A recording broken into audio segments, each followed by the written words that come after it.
하나님의 말씀 봉독해 올리겠습니다. 오늘 우리에게 주시는 하나님의 말씀은 요한복음 6장 60절부터 63절입니다.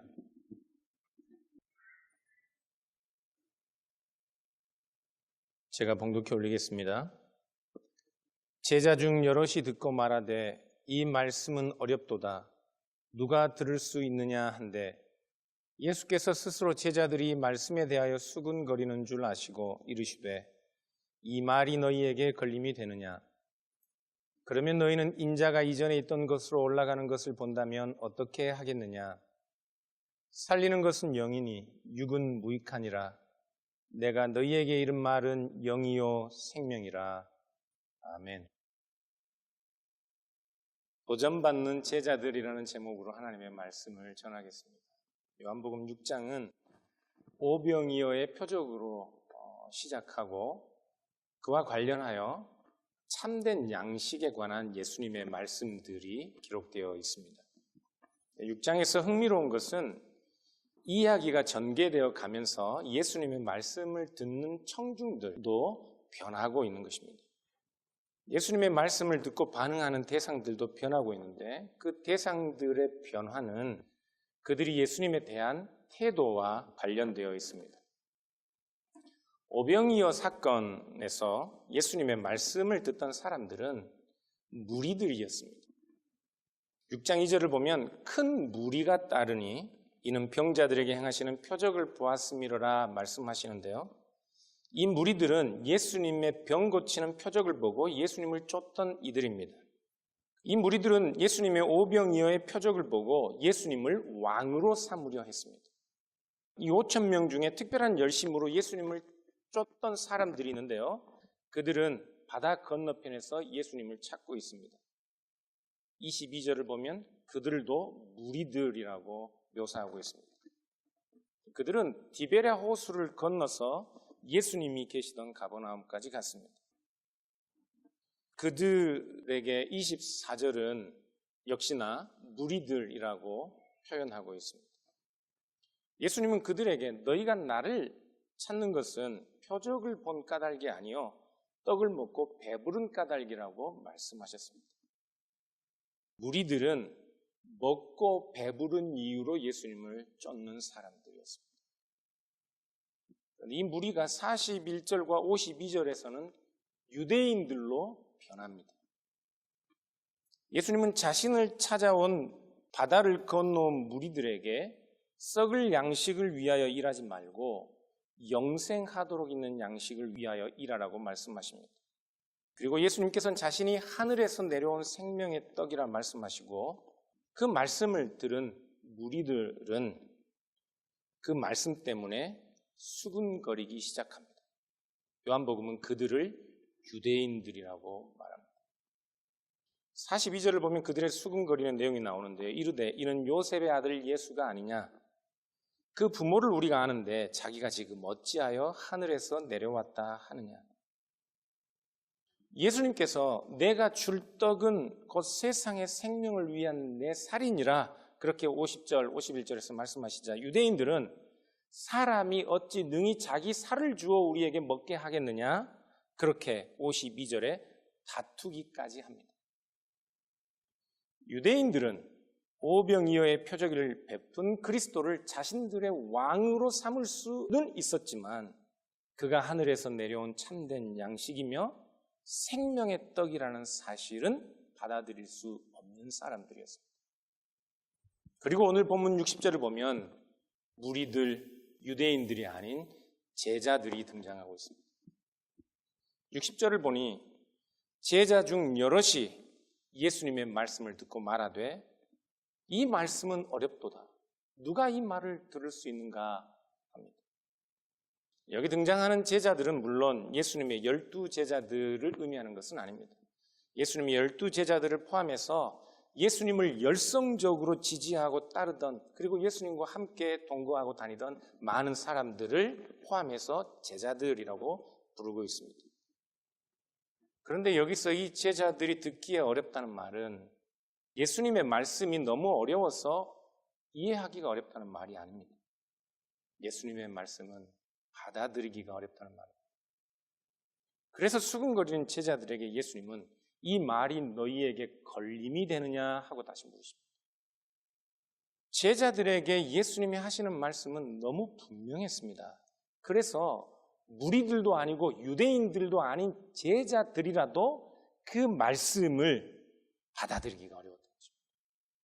66절을 보니까 제자 중 많은 사람들이, 많은 제자들이 그때부터 예수님과 함께 다니지 않고 예수님을 떠났다고 말씀합니다. 그렇다면 도대체 이 제자들이 받아들이기 곤란한 예수님의 말씀은 어떤 말씀들이었을까요? 49절 이하부터 먹는다는 말이 10번 나옵니다. 예수님은 자기 자신을 생명의 양식으로 먹는다는 것이 어떤 의미인지 49절 이하부터 설명하시는데, 그래서 52절에 유대인들은 어찌 이 사람이 자기의 살을 우리에게 주어 먹게 하겠느냐 하고 다투었던 것입니다.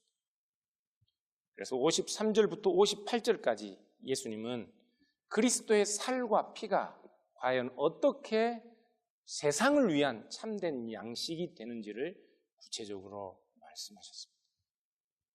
바로 그 말씀이 제자들에게는 걸림이 된 것입니다. 예수님은 실제로 자신의 살과 자신의 피에 대해 말씀하고 계셨습니다. 예수님은 자신의 대속적인 죽음으로 사람들이 얻게 되는 참된 생명에 관하여 말씀하셨던 것입니다. 유월절 양식처럼 그리스도께서는 참으로 자신의 살과 피를 사람들에게 주어, 자기 백성들에게 주어 그들이 먹고 영생하는 양식으로 말씀하시는 것입니다.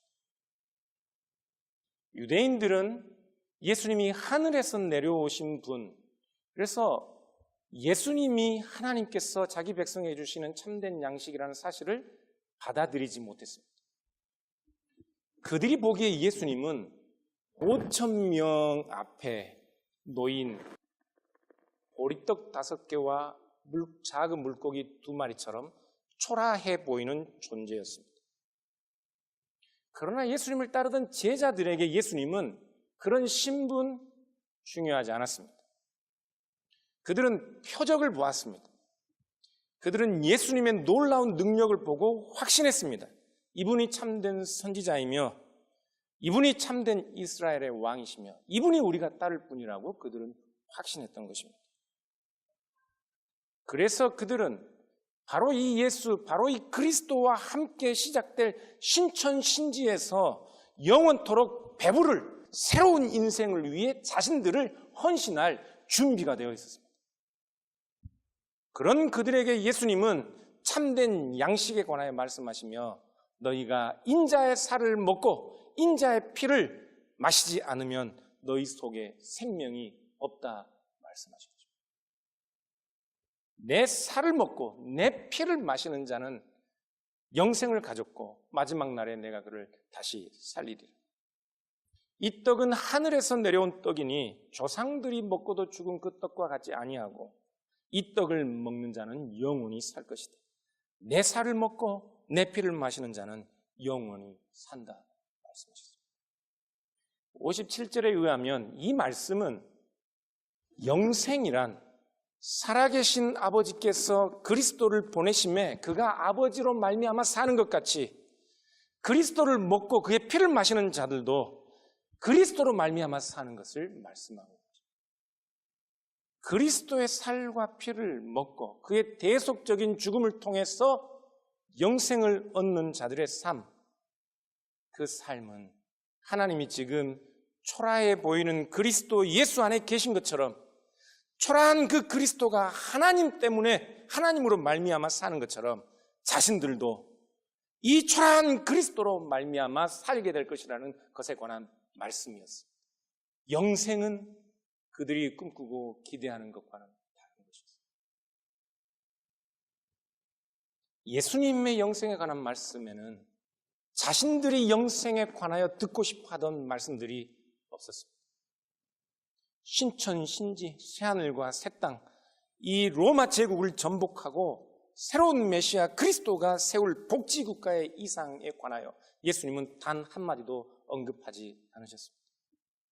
그들이 기다리는 영광스러운 신분, 새로운 제국에서 보장될 높은 지위에 관한 약속도, 그들이 영생이라는 개념에 담아두고 있었던 낙원에서 사는 그런 호화로운 복지국가의 삶에 대한 약속은 예수님께서 말씀하시지 않으셨습니다. 예수님의 말씀에는 자신이 지실 십자가, 자신이 당하실 죽음에 관한 말씀만 있었습니다. 그 말씀은 받아들이기 어려운 말씀이었습니다. 우리는 교회를 생각할 때도요, 유대인들이 영생, 하나님의 나라를 생각하는 방식으로, 그렇게 이상적인 방식으로 교회를 생각합니다. 그래서 교회가 마치 훌륭한 시스템과 능력 있는 일꾼들을 갖추고 모든 일에 능수능란하게 움직이는 것을 이상적인 교회, 좋은 교회라고 평가합니다. 그래서 교회가 어떤 일들에 서투르고 어떤 일들을 할 때 치밀하지 못하면 사람들은 수근거리기 시작합니다. 그러나 교회는 연약한 가운데서도 서로 화평하며 부족하고 가난해도 그리스도로 인하여 얻은 그 은혜를 부요하게 나누는 것이 교회입니다. 오늘날 젊은 사람들을 보면 교회에 대하여 매사에 마음에 안 들어하는 것들이 많습니다. 교회가 일을 처리하는 방식들도 회의를 자주 하지 않는다고 불평하는 사람들이 있는가 하면, 교회 일을 할 때 그 어떤 일들도 규모 있게 착착착착 마땅한 사람들에게 일이 제대로 분배되어 진행되지 않는 것을 보면 상당한 불평들을 합니다. 그러나 교회는 그런 연약함들이 있는 곳이 당연한 곳입니다. 교회는 부족하고 약한 자들, 자랑할 것 없는 자들이 그리스도 안에서 위로를 얻고 하나님의 백성으로 부름받은 것으로 위로받는 곳입니다. 교회는 회사가 아니에요. 교회는 투자한 만큼 성과를 거두어야 하는 프로핏 오르가니제이션이 아닙니다. 모든 것이 능력대로 형식에 맞춰 움직이고 능수능란하게 움직여서 흠잡을 것이 없게 움직인다면 교회에 과연 참고 견디고 사랑으로 용납할 일들이 어디 있겠습니까? 온누리 장로교회는 처음부터 일 잘하는 것을 목표로 하지 않았습니다. 우리는 일 잘하는 교회가 되고 싶지 않습니다. 우리는 작더라도 하나님의 은혜를 나누고 가난하더라도 하나님의 사랑을 부요하게 모든 성도들과 나누는 것을 목적으로 시작하였습니다. 그런데 제자들이 꿈꾸던 영생, 하나님의 통치, 하나님의 나라는 그런 세상이 아니었습니다. 마가복음 8장을 보면 4,000명을 먹이시는 그 표적 뒤에, 그 기사 뒤에 예수님이 가이사라 빌립보에서 제자들과 나누는 대화가 나옵니다. 그곳에서 베드로는 예수님에게 주는 그리스도시요 살아계신 하나님의 아들이라 고백합니다. 이것은 마치 요한복음 6장에서는 예수님께서 자기 자신의 입술로 나는 하늘로부터 내려온 생명의 떡이다 라고 말씀하시는 것과 같습니다. 마가복음 8장 31절을 보면 그 베드로에게 예수님은 이제 많은 고난을 받고 장로들과 대제사장들과 서기관들에게 예수님 스스로 버림받아 죽임을 당하게 되고 사흘 만에 살아나야 할 것을 가르치기 시작합니다. 마가복음 8장 32절을 보니까 예수님이 드러내놓고 이 말씀을 하셨다고 설명하고 있습니다. 근데 요한복음 6장 53절 이하에 예수님께서 어떻게 자기 자신이 자기의 살과 자기 피가 이 세상을 살리는 생명의 양식인지 자신의 죽음을 통해 그 일을 이루실 거라고 드러내놓고 말씀하시고 설명하는 것과 같다고요. 그때 베드로는 예수님을 가로막으며 예수님을 꾸짖기까지 합니다. 마태복음 16장 22절을 보니까 베드로가 예수님에게 한 말씀은 이렇습니다. 주여 그리 마옵소서. 이 일이 결코 주께 미치지 아니하리. 베드로가 예수님을 꾸짖으며 그럴 수 없다고 한, 결코 그 일이 주께 미치지 아니하리라고 한 그 동일한 믿음과 그 동일한 이유로 요한복음 6장 60절에서 제자들은 이 말씀을 받아들이기 어렵다. 66절에서는 예수님을 떠나 더 이상 그와 함께 다니지 아니하는 거예요. 그리스도의 죽음을 통해 공급하시는 생명의 양식, 제자들은 그것이 받아들이기 어려운 일이었습니다. 그들은 먹고 배부른 떡을 원했습니다. 그래서 예수님은 6장 62절에서 다시 제자들에게 질문하십니다. 그러면 너희는 인자가 이전에 있던 곳으로 올라가는 것을 본다면 어떻게 하겠느냐? 많은 학자들이 예수님이 이전에 있던 곳으로 올라가는 것을 본다면 이라는 이 말에 대해 다양한 주석들을 달았습니다. 대부분의 내용들을 좀 살펴서 제가 정리를 해보면 6장의 문맥을 통해서 예수님이 하시는 이 말씀은 너희들이 만일 내가 참된 생명의 떡인 것을 알게 된다면 어떻게 하겠느냐라는 예수님의 질문일 수 있습니다. 왜냐하면 예수님은 6장 38절, 41절, 42절, 58절에서 자기 자신이 하늘에서 내려온 떡임을 말씀하셨습니다. 그래서 제자들이 그리스도께서 다시 그 전에 계시던 곳으로 올라가는 것을 본다는 그 말은 그가 하늘에서 내려오셨다는 말이 참되고 진실하다는 것을 보게 된다는 말입니다. 그래서 예수님의 말씀은 너희가 내가 참된 생명의 떡인 줄 알게 되면 어찌하겠느냐? 그래도 너희에게 나의 말이 거침이 되겠느냐? 내 말을 받아들이기 어렵겠느냐 이 말씀입니다. 그리스도의 말씀이 참된 것으로 드러나도 그리스도가 하늘에서 내려온 참된 양식인 것, 그리스도의 살과 피로 우리가 영생을 얻는다는 것이 참으로 드러나도 너희는 썩을 양식을 위하여 일하겠느냐? 예수님께서는 실제로 자기 자신이 세상을 위한 참된 생명의 떡으로 드러나시는 일에 관하여 지금 말씀하고 계십니다. 그것은 예수님이 십자가에 죽고 부활하시고 하늘로 승천하시는 모든 사건들을 하나로 연결하여 말씀하시는 것입니다. 주님은 자기 자신의 높아지심을 바라보고 계시고 죽음 이후의 부활을 보고 계십니다. 그래서 예수님의 말씀은 만일 너희가 십자가가 걸림이 된다면, 나의 죽음이 걸림이 된다면 부활을 본 후에도 그것이 걸림이 되겠느냐? 하늘에 내려온 것이 걸림이 된다면 내가 하늘로 올라간 것을 보아도 나의 살과 피로 영생하는 이 말이 받아들이기 어렵겠느냐 이 말씀입니다. 오늘 설교 제목은 바로 이 예수님의 질문 때문에 도전받는 제자들입니다. 오늘 우리는 이미 잘 알고 있습니다. 우리는 확실히 믿습니다. 예수 그리스도가 참된 양식인 것을 믿습니다. 우린 예수 그리스도의 대속의 죽음, 그의 살과 그의 피로 말미암아 우리가 영생을 얻고 하나님의 의로운 자녀들이 된 것을 믿습니다. 그런데도 우리는 여전히 그리스도의 십자가가 우리에게 걸림이 되고 있습니다. 그런데도 여전히 우리는 그리스도의 십자가를 설교하면 그 말씀이 받아들이기 어렵도다. 우린 여전히 먹으면 배부를 것으로 육적인 양식을 구하다 넘어집니다. 우린 여전히 그리스도 안에서 그리스도와 함께 십자가를 지는 것을 받아들이기 어려운 것으로 여긴다. 그러면서 은혜를 이야기합니다. 그리스도의 살과 피로 영생하게 되는 예수님의 말씀이 걸림이 되어 예수님을 떠났던 제자들처럼 우리는 그리스도의 살과 피로 인하여 그리스도 안에서 그리스도 때문에 사는 이 일로 만족해 하지 못하는 것 같습니다.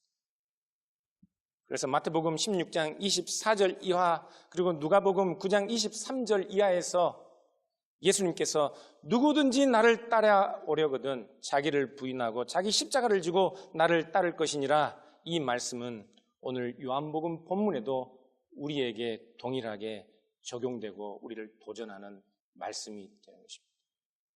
이 말씀은 예수님께서 가이사랴 빌립보에서 베드로의 예수님을 향한 꾸짖음 다음에 하신 말씀이었습니다. 자기를 부인하는 것. 예수님은 제자들에게 도전하듯 우리들에게도 도전하고 계십니다. 내가 참된 양식인 것이 드러나도 그의 죽음과 부활과 하늘에 오르심으로 인하여 예수 그리스도께서 하나님이 하늘에서 내려 우리에게 주시는 세상을 위한 참된 양식인 것이 드러나도 너희는 여전히 먹고 배부르는 일로 넘어질 것이냐 하고 우리를 도전하고 계신다. 몇 년 전에 댈러스 지역 그 펠로우십 처치가 아주 유명하게 됐는데요. 그 교회가 원래 한 2만 명 이상 모이는 교회인데 90일 11조 도전이라는 프로그램 때문에 유명해졌습니다.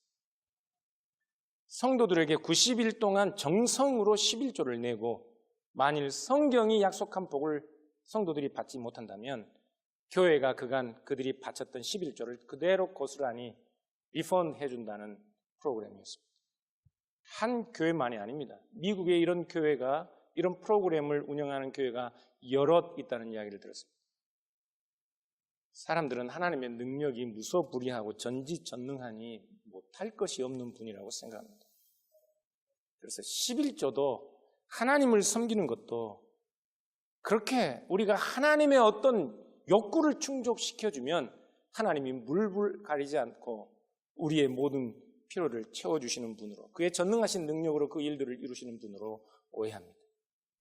이런 사람들에게 그리스도의 십자가, 그리스도의 피와 살이 우리의 생명의 양식이라는 이 말씀이 어찌 걸림이 되지 않을 수 있겠습니까? 예수님 계속해서 63절에 말씀하십니다. 살리는 것은 영이니 육은 무익하리라. 내가 너희에게 이른 말은 영이요 생명이니라.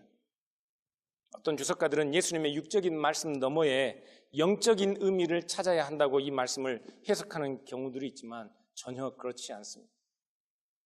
살리는 것은 영이라는 말씀은 유대인들의 창조 신학을 배경으로 하고 있습니다. 하나님이 사람을 지으시고 그 코에 영을 불어넣으셔서 생명이 된 것이고 에스겔 37장에 보면 마른 뼈들이 움직여 붙어 근육이 생겼어도 바람이 불어와 그들에게 생기를 불어넣어 그들이 다시 살아나게 된 것처럼 예수님은 살리는 것은 육이 아니라 영이라 말씀하신 겁니다. 니고데모와의 대화에서도 예수님은 육으로 난 것은 육이요 영으로 난 것은 영이라고 말씀하셨습니다. 그리고 6장 7절에 사람들에게 썩을 양식을 위하여 일하지 말고 영생하도록 있는 양식을 위하여 하라.